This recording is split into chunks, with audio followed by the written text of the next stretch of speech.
સરસ દાખલો છે કે અહીંયા તમને ત્રણ સંખ્યાનો સરવાળો આપેલો છે કે સરવાળો જે છે ત્રણેય સંખ્યાનો 98 છે. આ પહેલી સંખ્યા a છે, આ બીજી સંખ્યા b છે, આ ત્રીજી સંખ્યા c છે. પહેલી અને બીજી સંખ્યાનો ગુણોત્તર તમને કેટલો આપ્યો છે? 2:3 આપ્યો છે. જ્યારે બીજી અને ત્રીજીનો ગુણોત્તર જે છે 5:8 આપ્યો છે. હવે આપણે બંનેનો ગુણોત્તર સરખો કરવો હોય તો બંનેમાં જે કોમન હોય એ સરખા કરવા પડે. બંનેમાં કોમન છે b, તો b ને સરખા કરીએ તો આને જે છે આપણે 5 વડે ગુણીશું આખાને, અને આને જે છે આપણે 3 વડે ગુણીશું તો બંને સરખા થઈ જશે. તો પહેલી ઉપરનો જે છે રેશિયો કેટલો આવશે? 2 5 જે છે કેટલા થઈ જશે ભાઈ? 10 થઈ જશે, અને 5 તરી જે છે 15 થઈ જશે. આ પણ જે છે 5 તરી 15 થઈ જશે, અને આ જે છે 8 તરીને 24 થઈ જશે. તો આ નવો રેશિયો આપણને મળે છે. આ 10 15 ને 24 નો હું સરવાળો કરું કેટલો થાય? 25 ને 24 જે છે ટોટલ 49 થાય.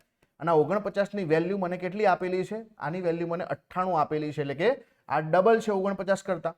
તો સંખ્યાઓ પણ ડબલ હશે. તો આપણને શું પૂછ્યું? બીજી સંખ્યા કઈ છે? તો બીજી સંખ્યા એટલે કે વચ્ચેની સંખ્યા, અને વચ્ચેની સંખ્યા તો આપણી 15 છે, તો એ પણ જે છે એના ડબલ હશે.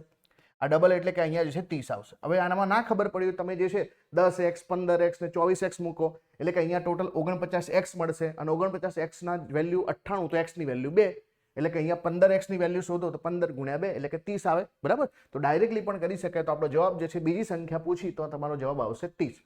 હવે માનો કે આમાં જે છે પહેલી સંખ્યા પૂછે તો અહીંયા જે છે 20 આવશે, અને તમને ચોથી સંખ્યા પૂછે તો એ જે છે કેટલી આવશે? 52 આવશે. તો આવી રીતે ટોટલ તમે સંખ્યાઓ શોધી શકો છો, કઈ સંખ્યા પૂછી એના પર આધાર રાખે.